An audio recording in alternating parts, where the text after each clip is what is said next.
¿Qué tal? ¿Cómo están ustedes? Bienvenidos y bienvenidas a un nuevo episodio de Mapa Constituyente, este espacio colaborativo entre Súbela, Mi Voz, Ladera Sur y The Clinic, un espacio en el que regularmente intentamos darle las coordenadas para no perderse en el camino hacia una eventual nueva constitución. Soy Macarena Lescornés y aquí tengo a mi lado, como siempre, a José María del Pino. ¿Qué tal, José? Hola Maca, hola a todos, ¿cómo están? Bienvenidos. Es un nuevo capítulo, seguimos explorando a través de nuestro Mapa Constituyente los distintos temas sobre los que usted va a tener que informarse para tomar una decisión informada, valga la redundancia, el próximo 4 de septiembre en el plebiscito constitucional.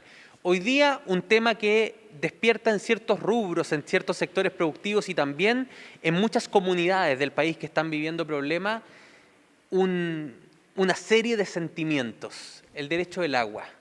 ¿Qué cambia? ¿Cómo está ahora? ¿Cómo estaría en el futuro de aprobarse esta nueva Constitución?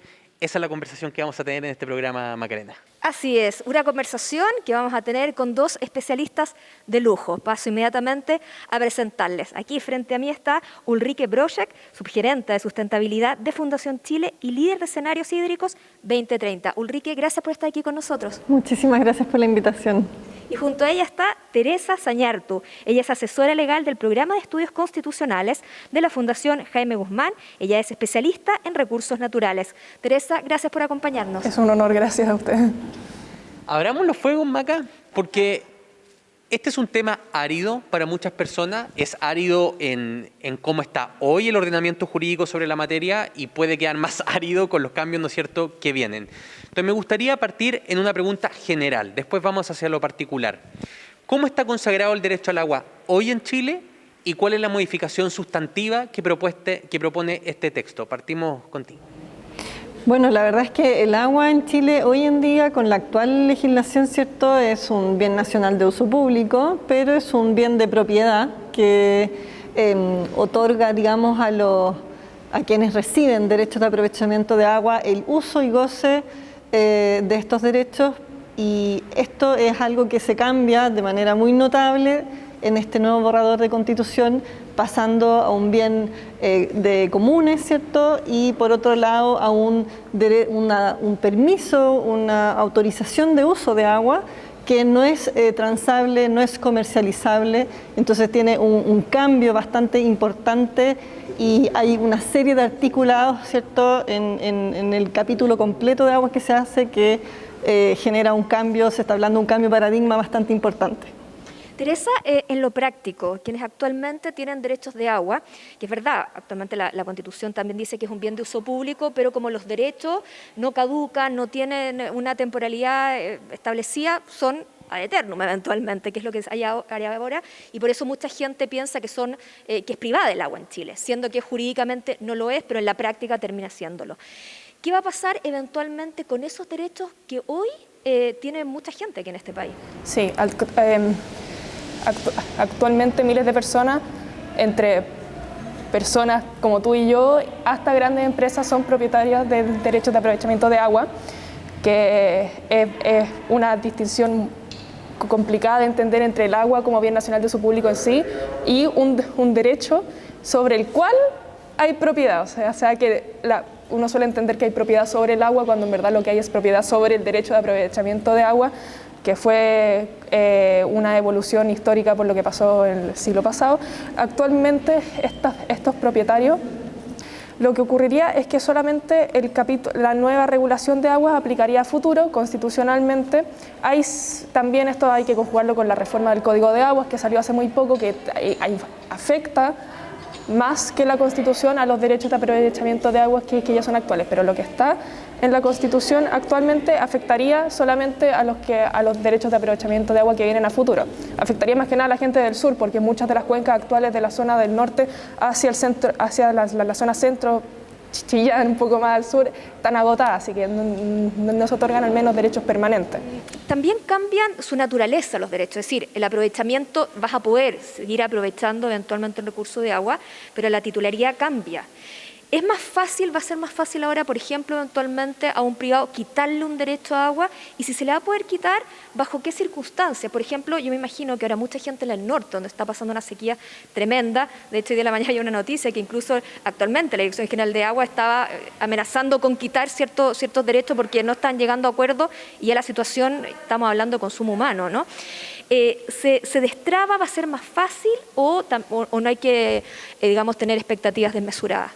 O sea, se está hablando más bien, y esto también se habla en la reforma al Código Nuevo de Agua, ¿cierto?, de regular el ejercicio y entregarle más atribuciones también a la autoridad, en el caso del Código de Agua, a la Dirección General de Agua, en el caso de la nueva Constitución, a la Agencia Nacional del Agua, el poder regular, caducar, derogar, ¿cierto?, el uso del recurso a través de ya sea los derechos de aprovechamiento en un caso y en otro caso lo que son las autorizaciones y los permisos. Entonces, en la práctica ya está existiendo en la reforma al código, ¿cierto? Y también se está mencionando dentro del borrador el poder regular el ejercicio del uso. Y eso es muy relevante porque nosotros hoy día tenemos una variabilidad en la disponibilidad hídrica natural dada por fluctuaciones importantes dadas del cambio climático, por ejemplo, y entonces se necesita efectivamente tener cierta flexibilidad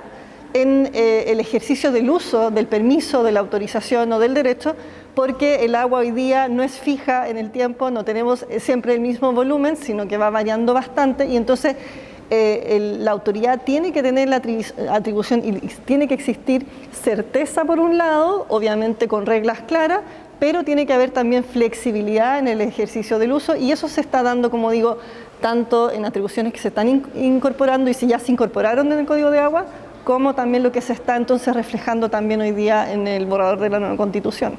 Teresa, a propósito de lo que dice Ulrike, ella decía tienen que haber certezas, ¿no? Pero uno escucha, por ejemplo, el mundo del agro, a los regantes, en distintos canales a lo largo de Chile, dice, lo que pasa es que con cómo lo configura la nueva Constitución, hay una mayor discrecionalidad del burócrata de turno, ¿no?, de la persona que ejerce el poder ejecutivo para eventualmente quitar esos derechos a los agricultores, y nosotros con esta nueva Constitución no vamos a tener certeza jurídica. Ese es el argumento de algunas agrupaciones que hay que decir están por el rechazo, por ejemplo, a esta nueva Constitución. ¿Tú coincides con ese diagnóstico o crees que a lo mejor es un poco alarmista y que el texto propuesto no establece tal arbitrariedad? O sea, tomando en cuenta lo que mencioné anteriormente, que el capítulo de agua se habla en futuro para los próximos propietarios de ahora autorizaciones, no son propietarios, son titulares de autorizaciones, sí tiendo a coincidir con ese diagnóstico tanto por la comparación entre lo que tiene la Constitución actual con lo que tiene el borrador de la Convención, con normas que hasta ahora, dependiendo de lo que haga armonización, son contradictorias. Por ejemplo, el agua está mencionado alrededor de 7 veces quizá un poco más, pero son menos de 10 veces en la Constitución, en el borrador de Constitución. En la actual aparece una. Y hay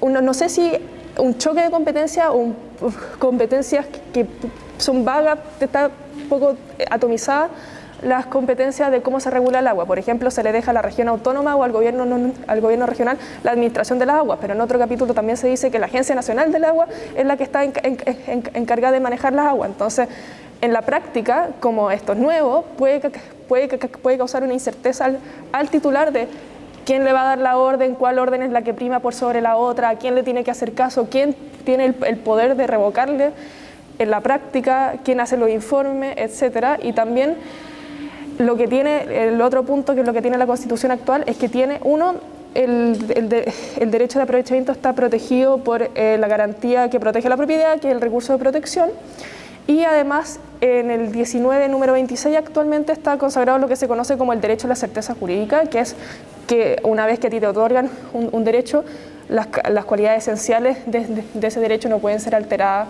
con una ley futura. O sea, si se dicta una ley, a uno no le va a aplicar. Y eso es lo que ese derecho no está consagrado en el borrador. Entonces, la autorización, una autorización es mucho más incierta que un derecho de aprovechamiento, revocable, caducable.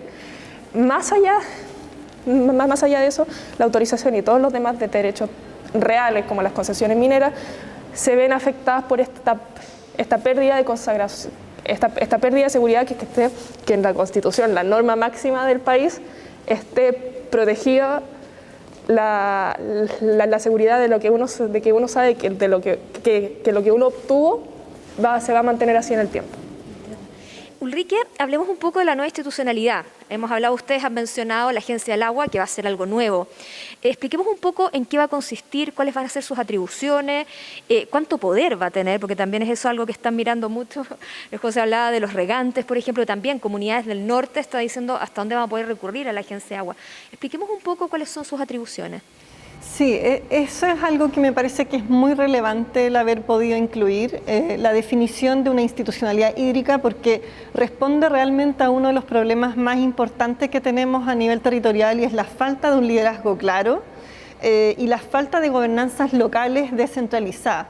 Y acá se coloca, ¿cierto?, una Agencia Nacional de Agua, como se le llama, y que viene con un apoyo transversal de todos los sectores. Creo que hay que destacar lo transversal que fue esa propuesta de norma que venía de 3 sectores distintos y que fue aprobada en amplia mayoría, ¿cierto? Y que tiene que ver con la Agencia Nacional del Agua, con su digamos, para coordinar y liderar la gestión de los recursos hídricos a nivel nacional, ¿cierto? De manera autónoma, técnicamente robusta y con capacidades desconcentradas, como se habla, a niveles regionales, considerando la cuenca como la unidad de base, y su relación con los organismos, con la Constitución, digamos, le da también la atribución y la función de crear organismos de cuenca para la gobernanza territorial.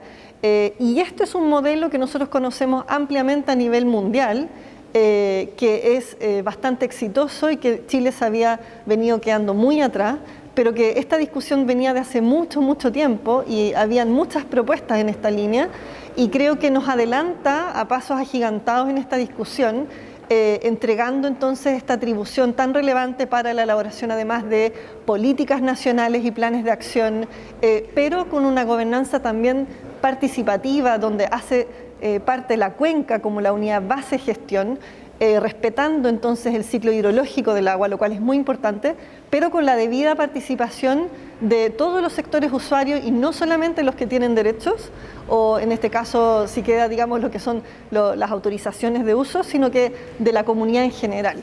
Ulrike, ¿se parece a algún organismo que actualmente exista, quizás en otro ámbito, pero más o menos para entender cómo funcionaría?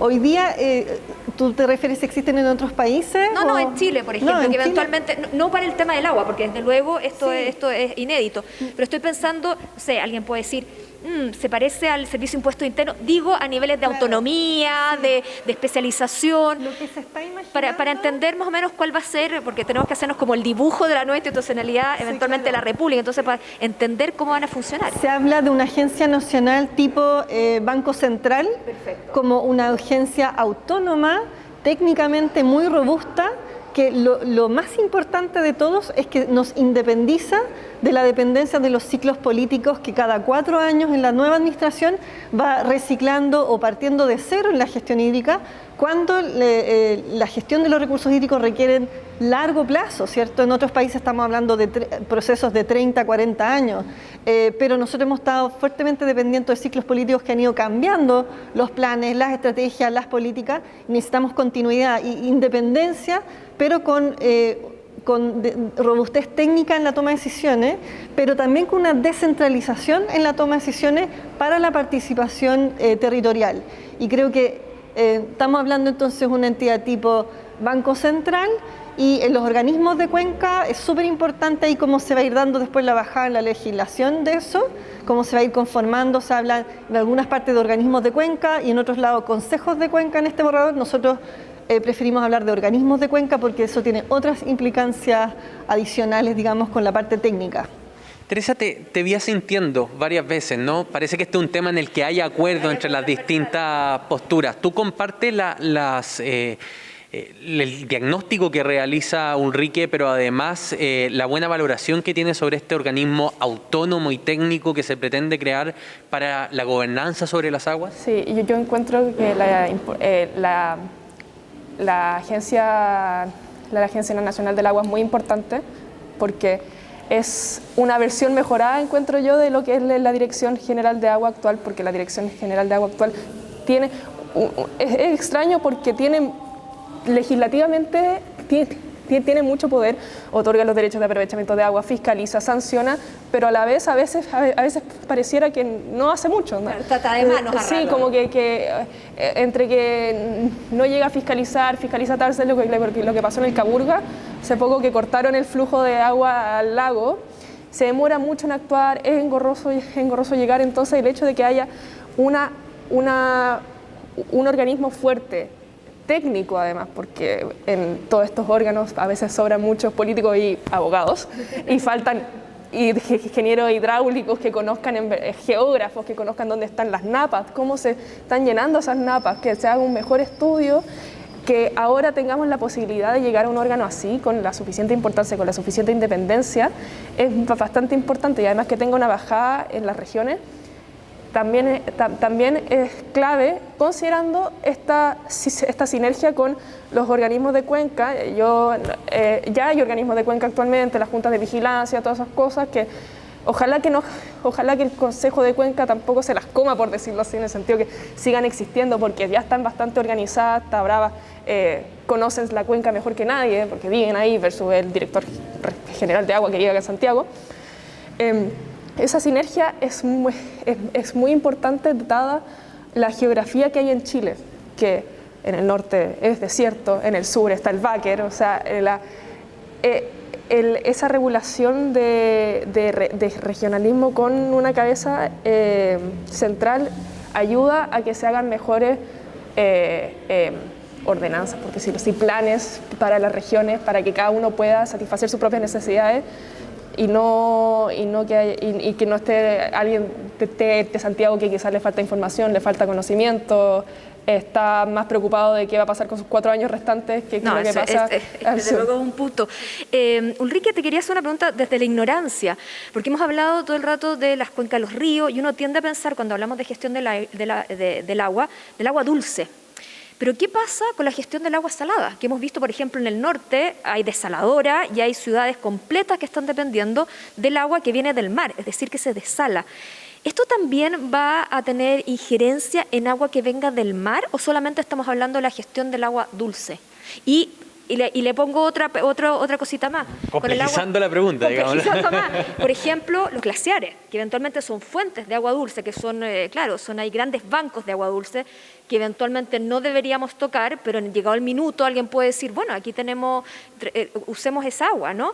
¿Hasta dónde llega el ámbito de acción de un organismo como la Agencia del Agua y lo que acaba de reglamentar la Convención? Claro, o sea, se habla del ciclo hidrológico y realmente el ciclo hidrológico toma en cuenta todo el agua dulce, pero también que desemboca y llega al mar y luego vuelve también a través de la evaporación, ¿cierto?, a los territorios y a las cuencas. Entonces, realmente el ámbito tiene que ser completo. Cuando nosotros tomamos aguas desaladas y las incorporamos, pasan a ser parte de agua dulce dentro de la cuenca y por lo tanto también debiesen ser consideradas y en ese sentido se habla de la gestión hídrica, la gestión de las intervenciones sobre los recursos, pero que están puestos dentro del territorio, ¿cierto? Y si hacemos la incorporación de nuevas fuentes de agua, tenemos que incorporar eso también porque pasa a ser parte del ciclo hidrológico de los territorios. ¿Y los glaciares pasan se consideran que son bancos inertes? Quizás estoy diciendo una barbaridad desde el punto de vista científico, pero para que me entiendan, bancos inertes de agua que tienen que ser tutelados también por una agencia de agua porque está diciendo, bueno, esto quizás es el agua del futuro. Absolutamente, y de hecho también en la reforma al código se habla sobre los glaciares y los derechos de agua y que no se puede uno apropiar de derechos que provienen de agua de los glaciares, ¿cierto? Y hay ahora todo un capítulo de glaciares también dentro del borrador que habla para la protección de los glaciares. Entonces, es parte y forma parte de la Agencia Nacional del Agua, digamos, también las reservas de agua, que son los glaciares en este caso, las aguas subterráneas, los humedales, etcétera, y creo que ahí hace un cambio porque habla inmediatamente de la cuenca hidrográfica como la unidad de gestión, uniendo lo que antes había sido seccionado en las legislaciones anteriores, ¿cierto? Al hacer gestión de agua por secciones de río, por ejemplo, y aquí se está hablando de unidades del ciclo del agua completo y de la unidad de cuenca, que son las unidades base. Entonces unifica y nos da un concepto nuevo, pero es el que se conoce ampliamente también dentro de la gestión a nivel mundial. Me gustaría preguntarle a las dos, entonces al final del día, ¿cuál es la verdadera capacidad de cambio que tiene la norma y la agencia si es que los derechos van a seguir ad eternum adquiridos y el agua cada vez es un bien más escaso? Comenzamos contigo, Teresa.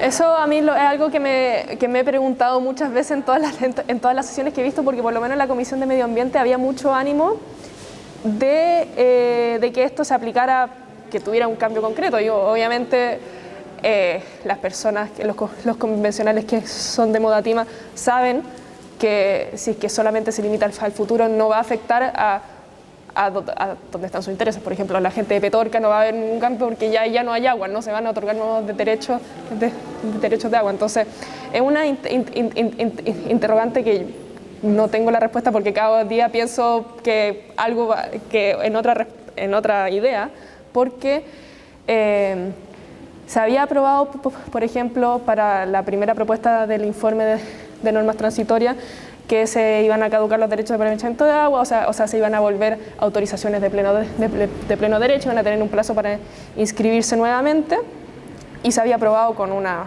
mayoría de 20 y tantos votos, porque las normas transitorias tienen que aprobarse por 2/3, no por mayoría. Y se había aprobado, yo dije, aquí estamos, aquí sí era la segunda patita de la regulación que habían pensado, y se cayó en el Pleno. Entonces, no sabría decir. Yo sé que muchos convencionales quieren que se apruebe esa norma, muchos de los que crearon la institucionalidad de agua en medio ambiente, por supuesto, pero no estoy segura si es que lo logren. Eso sí, se pueden devolver, o sea, puede que se desaparezcan derechos de agua existentes con la reforma del Código de Aguas, por ejemplo, si es que la reforma de la patente por no uso. Si es que no usan el agua, en vez de tener que pagar esta patente por una cierta cantidad de años, creo que eran unos 4 o 5 años dependiendo del caso, se caduca el derecho de aprovechamiento de agua, y esas aguas vuelven al Estado para estar disponibles nuevamente, y ahí sí se podrían volver a constituir como autorizaciones. Enrique, tu opinión sobre este tema, porque evidentemente, ¿no?, el agua cada vez es más escasa, es difícil conceder nuevas autorizaciones de uso. Entonces, al final, ¿cuál es la verdadera maniobrabilidad que va a tener esta institución? O sea, es que tiene que darse digamos, ahí en la transitoria y en la armonización, creo que es importante colocar el concepto de revisión periódica. Ya se había avanzado un poco en eso en la reforma al código, y entonces creo que es muy relevante también dejarlo acá plasmado, de que no es que se pueda entregar el permiso una vez y después nos quedamos con un derecho fijo, con un volumen fijo que no podemos cambiar, porque estamos con una variación gigante de volúmenes de agua que están cambiando año a año de manera bastante extrema, y necesitamos entonces la flexibilidad. Entonces, lo que es la prorrata, el prorrateo, ¿cierto?, lo que es prioridad de usos, lo que es también ordenamiento territorial, uso razonable, creo que son todos conceptos que están dentro del borrador, que son importantes y que dan también ciertos espacios para que se aseguren los usos básicos, ¿cierto? Y una vez que tengamos eso, se genera la redistribución de los usos del agua en cada territorio, y le entrega entonces también potestades a los consejos de cuenca, ¿cierto? Por un lado, también habla de las regiones autónomas, por otro lado, en lo que es la administración, y ahí es muy importante en la armonización, ¿cierto?, aclarar un poquito esas dudas que creo que todavía están un poco ahí en el aire. Pero esos son como detalles que se tienen que ir avanzando, y lo que tiene que ver con la revisión permanente me parece que es un ámbito muy relevante, y que en la reforma al código de alguna manera se colocó también a través de lo que es, ¿cómo se llama?, la revisión y la opción de caducar o de restringir usos y regular en definitiva el ejercicio del uso de los derechos, ¿cierto? Les quería preguntar, tenemos que ya ir cerrando el tema, pero no quería dejar de preguntarles sobre las jerarquías en el uso, porque es algo que no hemos abordado, que es sumamente importante dada la escasez del recurso. Uno de los puntos que subrayó la convención fuera que era uso humano, sobre todo, o sea, sobre todo garantizar el uso, pensando sobre todo en la gente del norte de Chile, donde hay algunos valles que están absolutamente secos. Esa imagen del camión aljibe recorriendo pueblos es algo que yo creo que la convención lo tuvo muy presente, pero también hay toda la agricultura, la industria, la minería, por ejemplo, que también demanda mucha agua y son sectores estratégicos de la economía. ¿Qué va a pasar con eso, con la jerarquía y sobre todo pensando en el Chile de los próximos 30 años? Porque pensar en el Chile del 2022 es relativamente fácil, el complejo es hacer proyección. Ulrike, ¿tú cómo lo ves eso? O sea, yo creo que las prioridades de usos base, como el derecho humano al agua y los caudales ecológicos para sostener ecosistemas que son la base de nuestro ciclo de agua, que nos provee naturalmente el agua que tenemos, ¿cierto? Y que no tenemos otra alternativa, es muy, muy relevante y eso se ve también a nivel mundial en otros modelos de gestión. Y luego en cada territorio se tiene que ir viendo cuál es la prioridad de usos de los otros sectores, ¿cierto? Y eso va a tener que ser también según vocación productiva, vocación de desarrollo, que se defina en cada uno de los consejos y organismos de cuenca. Y eso me parece una tarea muy, muy relevante y que también en la legislación, por lo tanto, también es importante ir dejando muy en claro eso, cómo se va haciendo ese proceso para ir dilucidando, ¿cierto?, cómo se va a ir dando y cómo se va a ir materializando para dar justamente reglas claras, certeza, pero también promoviendo todo lo que es desarrollo, que lo necesitamos para el país, obviamente, para sostener, digamos, el desarrollo. ¿Teresa? A mí lo que me preocupa de cómo quedó la priorización es que obviamente está bien que el consumo del agua sea la prioridad, eso ya está en la reforma del Código de Agua, había sido aprobada en acuerdos que aprobó Chile, pero lo que me preocupa es que simplemente diga consumo, o sea, de derecho al agua al saneamiento y caudales ecológicos, porque también y los demás usos van a ser establecidos por ley, o sea, supedita la seguridad alimentaria, toda la producción agroindustrial que necesitamos para alimentar a la mayor cantidad de gente, que cada día hay más gente en Chile, eso queda supeditado a la ley y tampoco queda claro si hay una prelación en el sentido de cómo sale consumo del agua y caudal ecológico, si es primero o segundo. A mí me preocupa esa norma en el sentido de que omitió seguridad alimentaria y privilegió los caudales ecológicos, por importantes que sean, también están ya regulados en el Código de Agua. El Código de Agua simplemente se limitó al consumo humano, lo cual yo encuentro que es más adecuado porque es lo que sí o sí produce consenso. Obviamente necesitamos agua para tomar, pero el resto me produce incerteza y además tampoco, porque como dije ya antes, la Constitución está regulando a futuro y el Código de Agua no menciona otro uso más allá del consumo humano del agua. Entonces, ¿cómo se va a hacer esa redistribución de la que hablaba Ulrike si uno habla para futuro, otro no lo menciona? Eso ya también crea incerteza respecto de las personas que usan el agua en una misma cuenca, por ejemplo, en Ovalle, donde se producen palta, mandarina y la gente toma agua. Si no queda bien claro, van a haber problemas en la práctica y a veces se solucionan de forma bien complicada. O sea, ahí es importante destacar que sin fuentes naturales de agua, con caudales ecológicos mínimos para sostener, no vamos a tener agua ni para consumo humano, ni para ninguna actividad. Entonces, por eso es que es tan importante resguardar sí o sí los caudales ecológicos para sostener las fuentes naturales de agua que tenemos. Absolutamente. Ulrike, Teresa, muchísimas gracias por haber estado aquí con nosotros en Mapa Constituyente. Ha sido un placer tenerlas aquí además en el Palacio Pereira, donde estamos teniendo todas las sesiones de Mapa Constituyente. Palacio Pereira, que ha acogido esta discusión del agua y todas las discusiones que ha tenido la Convención Constituyente, porque esta es una de sus sedes, junto con el Congreso. Sobre todo lo decimos a los amigos que nos siguen desde regiones, que de repente no saben mucho cómo... Bueno, este es uno de los lugares Estamos donde a 4 cuadras del ex Congreso Nacional, donde sesiona el y aquí donde Pleno. están los asesores, los especialistas en agua seguramente han pasado por estos pasillos para tener esas conversaciones sobre las normas que están en el borrador. Y esa es la razón por la que traemos Mapa Constituyente al lugar donde los hechos están ocurriendo y también por la que usamos mascarilla, ¿no? Todos los protocolos sanitarios, porque estamos además en alerta amarilla en Santiago y tenemos que cuidar todos esos protocolos. Queremos agradecerles a todos ustedes la posibilidad de haber estado juntos en su casa, en el lugar donde nos estén viendo.